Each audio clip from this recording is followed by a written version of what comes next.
Aquí tienes la traducción al asterisco español mexicano, con un toque natural y coloquial propio de México, evitando regionalismos extremos para mantener la fluidez narrativa, pero usando términos comunes como ranchero, vaquero, caballo, dinero, etc., y un estilo conversacional típico.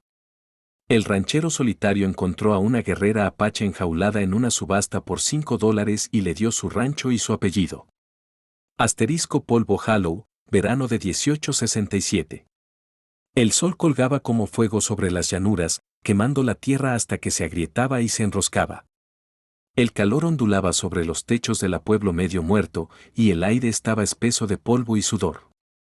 Cerca del almacén de granos se había reunido una multitud, mineros, vagos, vaqueros y amas de casa con rostros tensos como cuero curtido.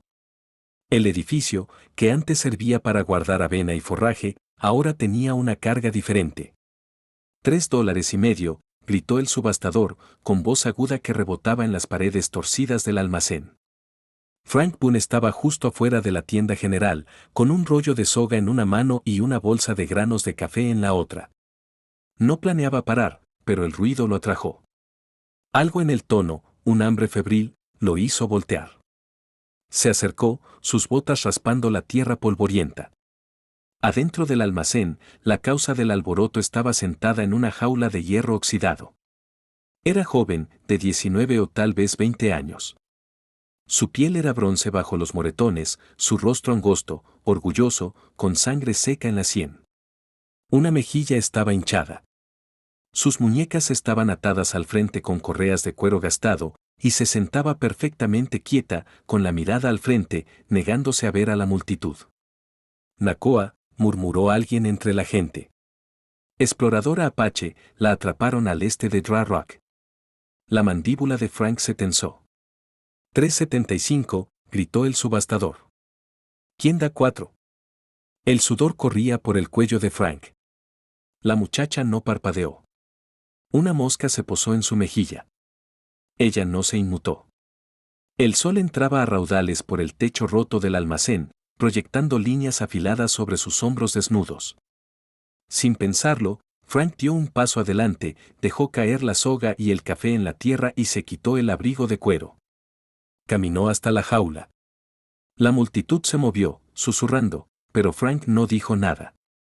Solo se agachó y con cuidado colocó el abrigo sobre la parte superior de la jaula para bloquear el sol. Los ojos de Nakoa se posaron en su rostro solo por un segundo. No habló. 4, gritó alguien. Frank se enderezó. 5. El subastador parpadeó. 5. ¿Alguien da más de 5? Murmullos. Risas. Alguien se burló. Ese ranchero lleva demasiado tiempo bajo el sol.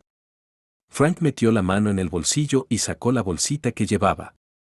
Vació las monedas en su palma. $4 de plata. Era todo. El subastador entrecerró los ojos.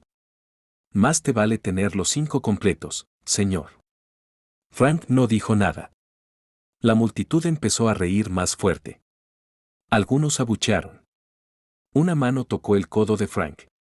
Se volteó. Era el Marshal Tucker. Traía un traje marrón polvoriento, el cuello abierto, los anteojos resbalando por la nariz. Su cabello era plateado, su rostro amable. El Marshal lo miró, luego presionó una moneda de plata en la mano de Frank. Se acercó y habló bajo. No dejes que tu conciencia te meta en problemas. No puede pagarlos. Frank asintió de inmediato, no en agradecimiento, solo en comprensión. Se dio la vuelta y levantó los $5 completos. El subastador se encogió de hombros. Vendido al hombre con la sombra larga. Frank dio un paso adelante. Un ayudante abrió la jaula. Las cadenas cayeron. Se agachó junto a la muchacha. Me llamo Frank, dijo en voz baja. No vengo a hacerte daño. Ella no contestó. Él no lo esperaba. Le ofreció la mano. Ella no la tomó. Así que se levantó, esperó, luego se dio la vuelta y caminó hacia su caballo. Pasó un momento. Luego se oyó el sonido de pasos lentos e irregulares detrás de él. Y la multitud miró en silencio como el ranchero salía de Dust Hollow con una apache herida caminando a su lado, el abrigo de cuero todavía sobre la jaula ahora vacía. Frank tomó el papel que le dio el ayudante, un certificado de venta arrugado con tinta apenas seca y el nombre de la muchacha mal escrito, y lo metió en el bolsillo del abrigo sin mirarlo. No quería leerlo. No quería ver las palabras que trataban de hacer que lo que acababa de pasar sonara legal. Se acercó a la jaula y se arrodilló, sin tocar los barrotes, sin apresurarse. La muchacha adentro estaba inmóvil, con la mirada fija al frente, la mandíbula apretada. «Soy Frank», dijo, con voz tranquila pero firme. «No te voy a lastimar». Ella no contestó, pero su mirada cambió. No era confianza, pero ya no era desafío. Era cálculo. Una cosa salvaje midiendo la distancia antes de morder. Él no esperaba que hablara. Solo abrió la jaula y se hizo a un lado. Ella se quedó un momento más, luego salió despacio, como un coyote cojeando de una trampa. Sus rodillas temblaban. No se cayó. Frank caminó adelante, recogió su soga y el café del suelo. La multitud ya se estaba dispersando. Nadie le habló. Nadie lo miró a los ojos. Llegaron a su caballo, una yegua castaña con ojos bondadosos, y Frank le ofreció la mano otra vez. Ella la miró, luego subió sin ayuda. Afuera del pueblo, llegaron a un arroyo escondido entre sauces y álamos. Frank se detuvo junto a él, amarró la yegua y entró al agua poco profunda. Llenó una cantimplora de lata y se arrodilló junto a ella. «Está sangrando», dijo. Todavía no había palabras. Sacó un trapo limpio de la alforja, lo mojó. Luego, despacio y con cuidado, levantó su muñeca. Ella se tensó, pero no se apartó. Limpió la sangre de la piel en carne viva, sin presionar mucho. Luego el hombro, donde el moretón se había vuelto morado oscuro, y un corte en la sien. «¿Puedes decirme que pare?», murmuró. Ella no lo hizo. Entonces lo vio, un destello en sus ojos. No gratitud, todavía no, sino reconocimiento. Que él estaba haciendo esto no porque tuviera que hacerlo, sino porque era lo correcto. Siguieron cabalgando hasta que el sol se escondió detrás de las colinas. El estómago de Frank rugió, y supuso que el de ella no había conocido comida en días. De nuevo en el pueblo, llevó la yegua al frente de un pequeño restaurante, con 2 mesas afuera, olor a frijoles y manteca de puerco en el aire. Amarró la yegua, le hizo una seña para que lo siguiera. Adentro, el lugar se quedó en silencio. Una mujer detrás del mostrador lo miró fijamente. Un hombre cerca de la estufa se paró, con los brazos cruzados. Ninguno dijo nada. Frank esperó. Entonces la mujer habló. «Ella no come aquí». La mandíbula de Frank se apretó. «Dije que ella no come aquí». No discutió, solo se dio la vuelta, salió, desató la yegua. Más adelante en la calle, una campana sonó sobre una puerta pequeña cuando pasaron debajo. El letrero decía, «Pan y cerveza de Merrage Weather». Adentro, la luz cálida tocaba estantes de pan y frascos de mermelada. Una sola mesa estaba cerca de la ventana. De al fondo salió una mujer con un vestido azul descolorido y delantal, el cabello gris en un moño suelto. Sus ojos se suavizaron al ver a la muchacha. «Siéntense», dijo, sin dudar. Frank titubeó. «¿Estás segura?»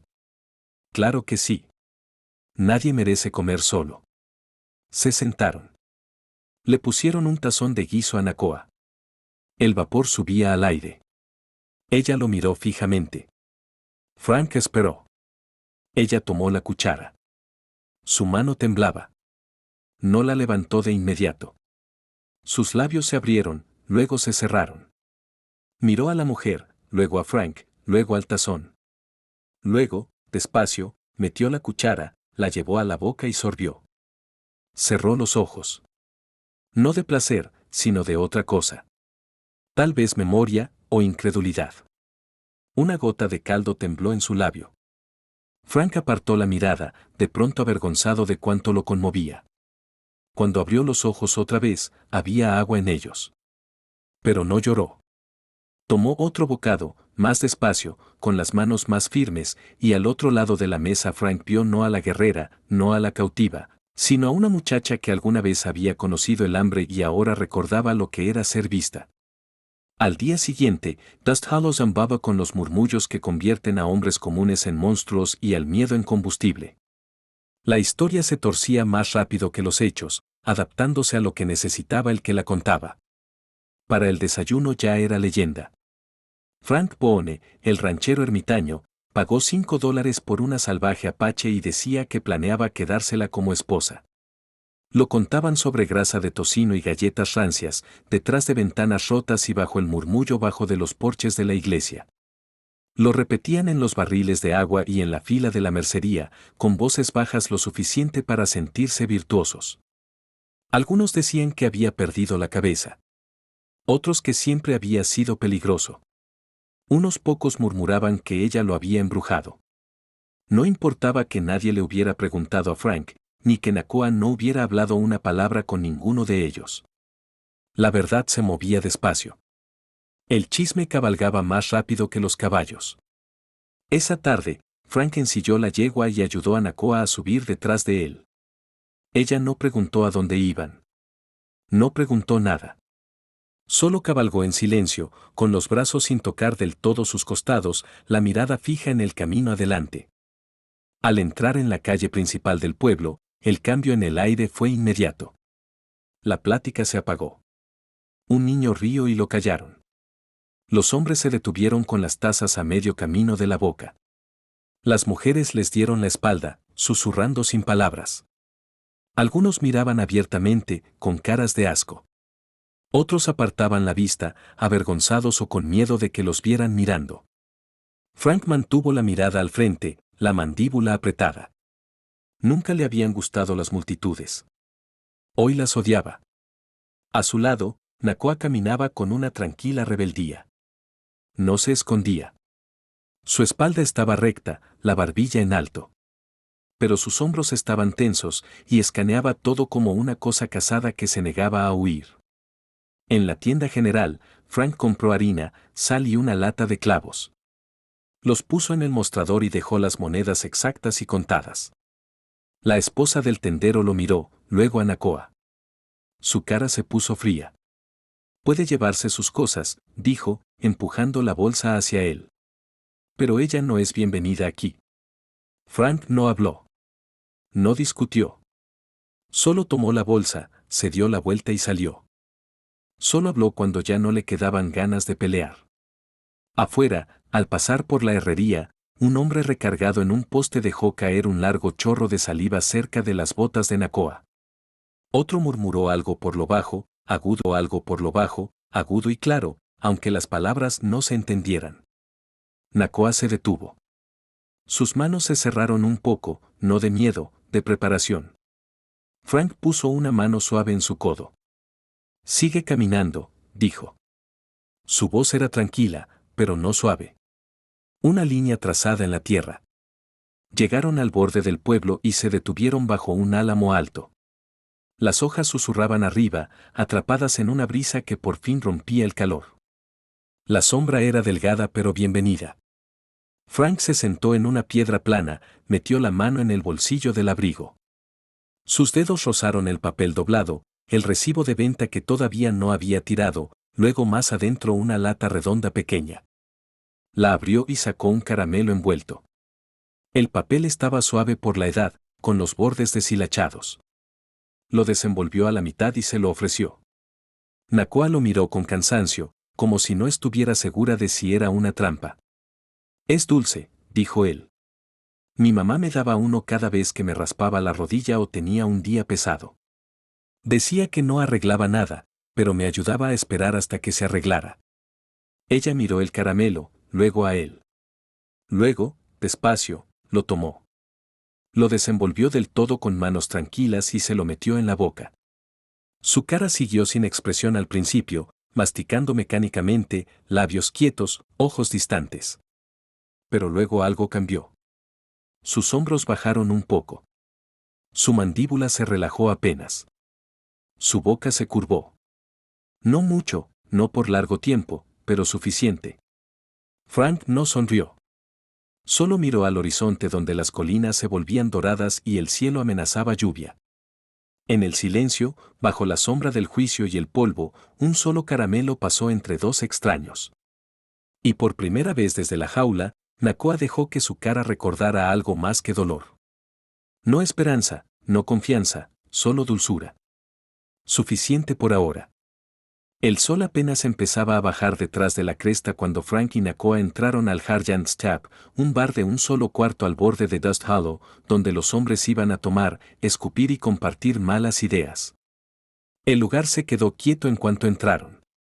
Frank no dijo nada, solo saludó con un movimiento de cabeza al cantinero y llevó a Nakoa a la mesa del rincón más alejado. Ella se sentó con la espalda contra la pared, escaneando el lugar con la concentración callada de quien ha sobrevivido demasiadas emboscadas. No habían ido por problemas, solo por agua y un poco de paz. Pero el problema ya estaba sentado al final de la barra. Jedia Bass, con botas polvorientas sobre un banquito, abrigo largo sobre un hombro, giró la cabeza despacio. Su hijo Reed estaba recostado a su lado, sonriendo, con los pulgares en el cinturón. Frente a ellos estaba Clay Danner, un hombre delgado con manos de minero y un temperamento conocido desde Dead Creek hasta Silver Hollow. Miren lo que arrastró el gato, dijo Clay lo bastante fuerte para que todos oyeran. Frank no contestó. ¿Te estás quedando sordo, Boone?, preguntó Reed. ¿O nomás eres muy orgulloso para hablar cuando traes a uno de esos animales adentro? Los dedos de Nakoa se apretaron alrededor de su vaso. Jedia se levantó despacio. Era mayor, más pesado, pero cargaba la autoridad de la tierra y el dinero. No voy a repetir lo que todo el pueblo ya sabe, dijo con calma, voz como grava bajo una carreta. Pagaste por ella como por una mula. Tal vez piensas que eso significa que es tuya. Pero hay diferencia entre propiedad y desfilar vergüenza. Frank levantó la vista. Sus ojos estaban cansados pero firmes. Jedia se acercó. ¿Sabes qué es ella, Boone? ¿Sabes de dónde viene? Sangre, flechas, carretas quemadas. No es esposa. No es mujer para criar bajo el mismo techo que nuestras hijas. Reed se inclinó. Solo entrégala. Tranquilo. Nadie tiene que salir lastimado. Frank se levantó. No rápido, no lento. Solo lo suficiente para recordarles que seguía siendo más grande que la mayoría. Que su silencio no era miedo. Era elección. Ella no es mía, dijo. Porque no es de nadie. Cla soltó una risa burlona. Así no funciona esto. La voz de Frank bajó. No es una bestia, no es un premio. Y seguro que no necesita perdón de hombres que la habrían enjaulado y llamado justicia. La cara de Jedia se endureció. Reed metió la mano bajo el abrigo. Frank dio un paso adelante, poniéndose entre Nakoa y el resto del lugar. Si la tocan, dijo con voz plana, tendrán que pasar sobre mí. El silencio que siguió fue frágil. Reed dudó. Jedia levantó una mano. Esto no se acaba aquí, dijo. Frank asintió una vez. Bien. Entonces pueden pasar la noche pensando si su orgullo vale la pena morir por él. No levantó la voz. No sacó el arma. Pero nadie más se movió. Él y Nakoa salieron sin una palabra, la puerta crujiendo al cerrarse detrás de ellos. Adentro, la tensión quedó, afilada como una navaja desenfundada. Y por primera vez en mucho tiempo, Frank Boone no era solo un hombre con tierra. Era un hombre con algo por lo que estaba dispuesto a morir. El viento se levantó justo después del atardecer, trayendo más que polvo. Traía un tipo de silencio que apretaba las costillas. Un silencio no calmado, sino enrollado. Se colaba entre los árboles y sobre los campos como algo que busca, algo que espera. Frank estaba sentado al borde del porche, con una correa de cuero en el regazo y una lata de aceite abierta a su lado. Sus dedos se movían con propósito callado, enrollando y puliendo, pero sus ojos seguían yendo al horizonte. Adentro de la cabaña, Nakoa alimentaba el fuego con movimientos lentos y metódicos. El guiso burbujeaba, el olor flotando en la noche, pero ninguno de los dos tenía hambre de verdad. La luna ya estaba arriba, llena y amarilla, hinchada como si tuviera algo que decir. Entonces vino el golpe. No tímido, no educado, golpeó la madera como advertencia. Frank se levantó, con la mano ya en el rifle apoyado contra la pared. Abrió la puerta sin decir palabra. Bob Merriweather estaba en el porche. Con el sombrero torcido, un chal sobre los hombros, respirando como si hubiera corrido todo el camino desde el pueblo. Vienen, dijo, con voz ronca de urgencia. Jedediah, su hijo, unos cuantos más. Han estado tomando, pero no están tambaleando. Están furiosos. Dicen que van a llevarse a la muchacha por la fuerza y hacer un ejemplo contigo. La boca de Frank se apretó. No preguntó cómo lo sabía. No necesitaba. Tengo un carro atrás de mi huerto, siguió ella. Una mula vieja, medio ciega, pero mala como el demonio. Los llevará al oeste. Manténganse bajos. No paren. Detrás de él, Nakoa ya estaba en la puerta, poniéndose las botas. Sus ojos se encontraron con los de él, claros, sin miedo, listos. Frank asintió una vez a la señora Merriweather. Gracias. Vayan, susurró ella, antes de que encuentren su rastro. 10 minutos después, el carro de mula rodaba al borde de Dust Hollow, las ruedas crujiendo suave, la luz de la luna pintando líneas plateadas sobre la pradera.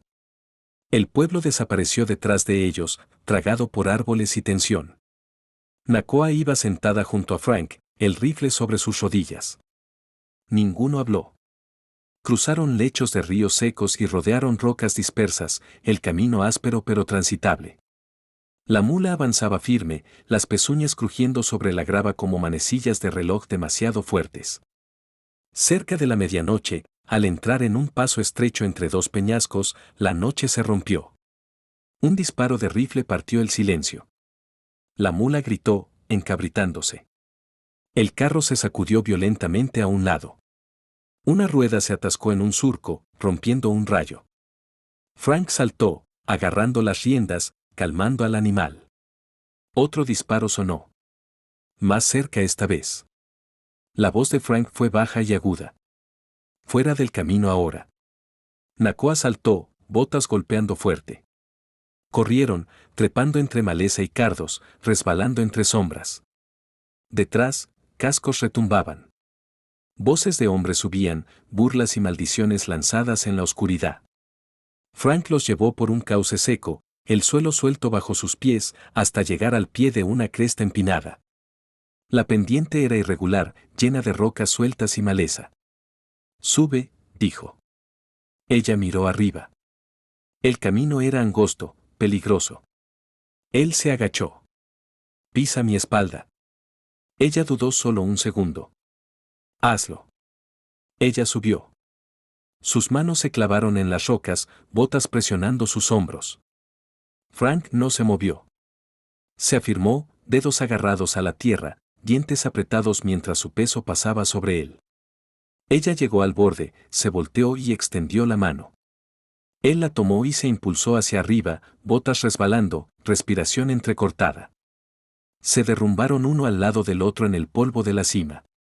Abajo, las voces resonaban, buscando, dispersándose, pero no subiendo todavía. No se rendirían. No ahora. Frank metió la mano en el bolsillo del abrigo. El papel viejo todavía estaba ahí, amarillento y suave por el uso. Lo desplegó. Transferencia de propiedad. Decía debajo de un nombre que nadie se había molestado en escribir bien. Lo sostuvo bajo la luz de la luna, miró la cosa que una vez lo hizo sentir que había hecho algo decente, luego lo rompió una vez. 2 veces. Dejó caer los pedazos. El viento los atrapó, los levantó como plumas, los esparció por el barranco en la oscuridad. Se volteó a Nakoa. No eres propiedad, dijo. Ni salvada, ni comprada. Eres libre. Y ningún hombre dirá jamás que te dio eso. Ella lo miró. Sus ojos brillaban, no de miedo, sino de algo más viejo, más pesado. No habló. En cambio, extendió la mano, dedos todavía sucios de tierra y sangre, y los posó suavemente sobre el dorso de su mano, no en gratitud, sino en reconocimiento, como diciendo, yo también te veo. El amanecer llegó gris y frío, proyectando sombras largas entre las paredes del cañón. Frank y Nakoa se agacharon entre dos losas de roca, respiraciones cortas, cuerpos pegados a la piedra. El camino que habían tomado llevaba a un punto natural de estrangulamiento, un barranco angosto tallado por siglos de lluvia. Ahora era una trampa. Adelante, Reed Bass y sus hombres esperaban, rifles apoyados en las sillas. Detrás, la gente de Cled Danner rodeaba como perros alrededor de un venado acorralado. Gritos rebotaban en las paredes, el sonido de botas raspando roca acercándose. Frank cargó su rifle con manos firmes, poniendo cartuchos extra a su lado. Aguantamos aquí, dijo. Nakoa revisó su cuchillo, lo volvió a guardar en el cinturón. Si se acercan demasiado, les haremos pagar caro. Se agachó bajo una repisa plana, rifle apuntando hacia el barranco. Las voces venían más fuertes ahora. Remaro Reed. Boone, no tiene salida. Es tu última oportunidad. Entrégala y nos vamos. Frank no dijo nada. Otra voz, Cled Danner, cruel, divertido. Vamos, Frank. La cuidaremos bien. Mejor que un perro como tú.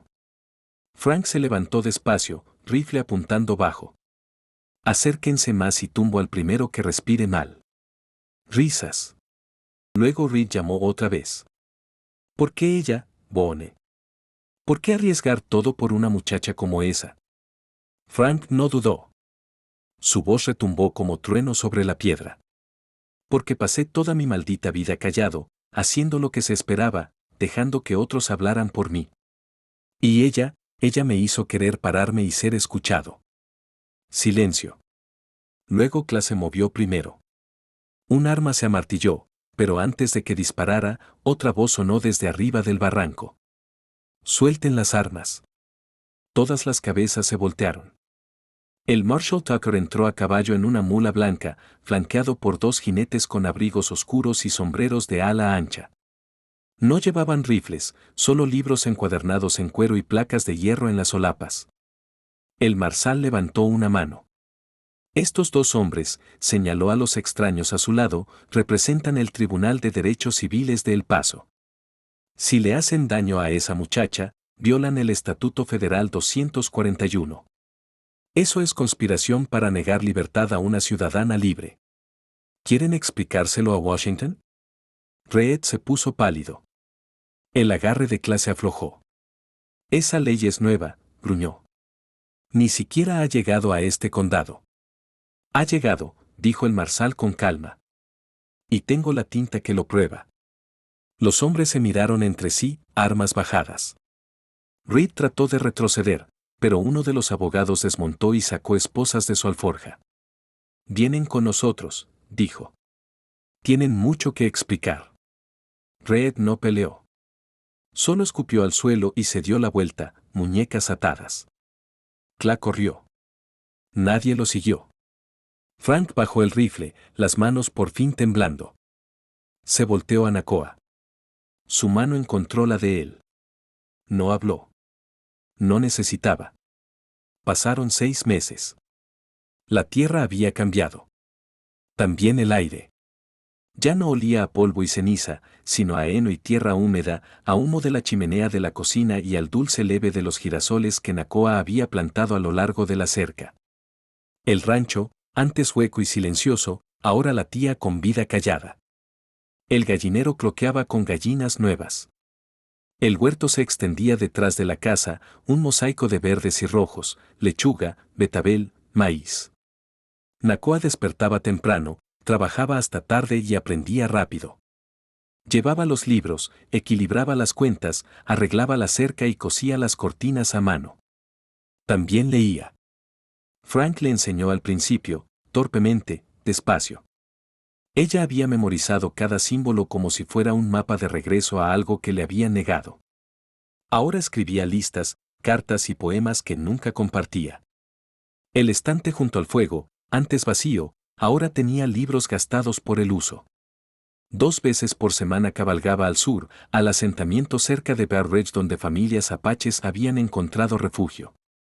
Los niños esperaban al borde del campamento, gritando su nombre cuando veían su caballo. Ella llevaba pizarras y tiza, historias en inglés y apache, y una cajita de latón con caramelos que racionaba como oro. No hablaba mucho con la gente del pueblo, pero lo notaban. La señora Porter de la panadería dejaba un frasco de mermelada en su puerta. El señor Doran, que antes la miraba duro cada vez que pasaba, ahora sentía con respeto cuando entraba al pueblo. En la feria de otoño, uno de los niños que enseñaba le puso una cinta en la mano, azul, con la palabra maestra, escrita con lápiz tembloroso. Frank lo veía todo desde el borde, sin interferir, sin reclamarlo. Entonces una mañana, con luz dorada derramándose sobre el porche, llamó su nombre. Ella salió, cabello trenzado, mangas remangadas, lista para otro día de trabajo. Frank estaba junto a la mesa. Sobre ella había una sola hoja de pergamino. La tinta brillaba. Una pluma descansaba al lado. Una cajita pequeña tenía un sello y una cinta roja doblada. Ella se acercó despacio. ¿Qué es esto? Frank la miró con una suavidad que había crecido detrás de sus ojos, firme como la tierra. Es la escritura, dijo. Ella frunció el ceño. ¿De qué? De todo. El rancho, el ganado, los derechos de agua, el nombre tallado en ese granero. Ella se quedó mirando. ¿Por qué? Él cruzó los brazos, miró abajo una vez, luego a ella. Porque este lugar solo está vivo por ti, dijo. Porque yo solo estaba esperando morir cuando llegaste. Porque te he visto construir un hogar de los escombros. Y porque nadie debería tener un lugar que no se ganó. Tú te lo ganaste 10 veces. Le tendió el papel. Ella no lo tomó. Él dio un paso adelante. No te salvé, Nakoa. Esa nunca fue la verdad. Tú te salvaste sola. Y a mí también. Ella alcanzó el pergamino. Sus dedos lo tocaron, luego lo cerraron despacio, con reverencia. Él añadió en voz baja. Nadie te está dando esto. Te lo mereces. Te mereces todo por lo que has trabajado. Las palabras atravesaron algo enterrado tan profundo que no sabía que tenía raíces. Intentó hablar, pero no salió sonido. Las lágrimas brotaron y rodaron por sus mejillas, cálidas, sin control. No había llorado cuando la capturaron, cuando la golpearon o cuando vio caer a otros a su alrededor. Pero ahora, sosteniendo la prueba de que no era carga de nadie, ni vergüenza ni silencio de nadie, ahora lloraba. Frank, a unos pasos, no se acercó a consolarla. Solo se quedó quieto, dejándola poseer el momento por completo. Ella apretó la escritura contra su pecho. Luego lo miró y susurró. Gracias, no por salvarme, sino por verme. El viento esa tarde era suave, trayendo olor a pasto seco y madera. Mientras el sol se hundía detrás de las colinas, el cielo sangraba naranja y rosa hacia la banda, proyectando sombras largas sobre la pradera. En la distancia, coyotes aullaban, sus gritos solitarios pero no amenazantes, solo otro sonido de la tierra recordándose. Más cerca, todo estaba quieto. El aire tenía esa paz callada que solo llega cuando el mundo por fin está dispuesto a exhalar. Frank estaba en el campo detrás de la casa, botas firmes en la tierra que una vez pensó que lo enterraría. Una pequeña fogata crepitaba frente a él, las llamas lamiendo bajas, impacientes contra la oscuridad que llegaba. En su mano tenía un papel amarillento doblado, con bordes arrugados, tinta manchada por años de sudor, polvo y remordimiento. Era lo último que quedaba, el último rastro de lo que la había traído a su vida. El recibo de venta, su nombre mal escrito y torcido, un precio de $5, una firma medio borrada, un artefacto feo de algo demasiado profundo y humano para estar en papel. Era más que un recibo. Era una herida, y la había cargado más tiempo del que debía. Lo miró una última vez, luego lo acercó a la llama. El fuego no lo tomó de inmediato. Resistió, encogiéndose pero sin encenderse, como si hasta el papel supiera que no debía quemarse. Pero luego ardió de golpe, brillante y repentino, enrollándose en cintas negras antes de romperse en el viento. La ceniza se elevó al cielo como aliento, llevada al oeste hacia la última luz del día. Frank la vio irse hasta que el último rescoldo desapareció en el crepúsculo. Luego se dio la vuelta y caminó de regreso a la casa. Esa noche, bajo el brillo parpadeante del viejo farol en su escritorio, abrió un libro de cuentas. El lomo de cuero estaba agrietado desde hacía tiempo. Las páginas adentro amarillentas, esquinas dobladas. Una vez había contenido deudas y cuentas de semillas, registros de ganado y mediciones de lluvia. Esta noche contenía algo más. Su mano se movió despacio, pero sin pausa. No la compré. Di $5 y recuperé algo mucho mayor. Recuperé la parte de mí que creía perdida. La parte que recuerda lo que se siente creer en alguien más. Ella nunca fue mía, pero eligió quedarse. Y en eso, encontré la única libertad que realmente importa. Cerró el libro con suavidad y lo dejó a un lado. Afuera en el porche, Nakoa esperaba, envuelta en un chal de lana, ojos fijos en las estrellas que se asentaban sobre las colinas oscuras. Estaba sentada quieta, no en silencio, sino en contento, su cuerpo conociendo el descanso de una forma que nunca había tenido. Frank se unió a ella, dejándose caer en la silla a su lado con un gruñido suave. Las tablas del porche crujieron bajo su peso, pero la noche no le importó. Ninguno habló. No lo necesitaban. El rancho detrás estaba en silencio. Las gallinas se habían acomodado. Los caballos dormían en el granero. El viento mecía el trigo como una nana. Sobre la puerta, el farol proyectaba una neblina dorada que bailaba sobre las tablas, pintando todo con los colores de un hogar por fin en paz. Semanas después, Frank hizo un viaje callado al pueblo y regresó con un paquete envuelto que no le dejó ver. Lo puso en la mesa de la cocina y le dijo que era suyo. Cuando lo abrió, sus dedos se detuvieron. Adentro había un vestido, algodón verde oscuro, cosido a mano con bordados tan finos que brillaban bajo la luz.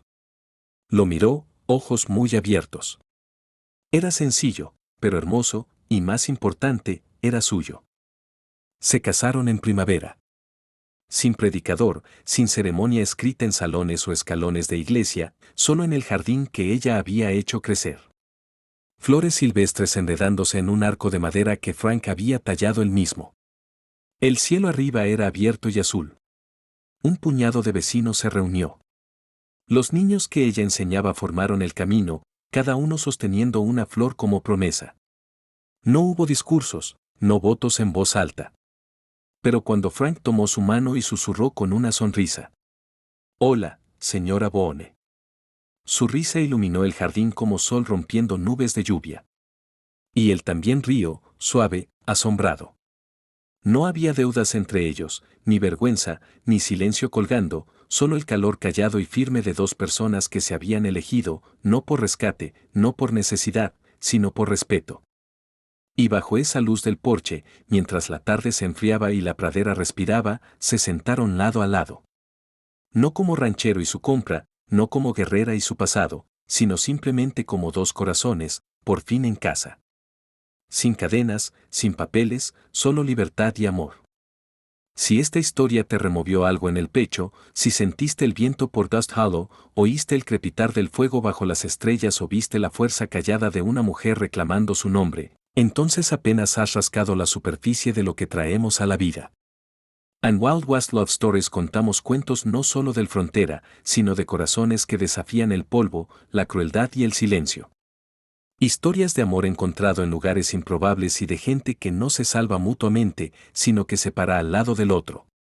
Suscríbete ahora y cabalga con nosotros a través de más historias inolvidables de redención, resiliencia y romance en el viejo oeste. Toca la campana, únete a nuestra fogata y recuerda, en un mundo donde todo podía ser quitado, el amor era lo único que valía la pena regalar.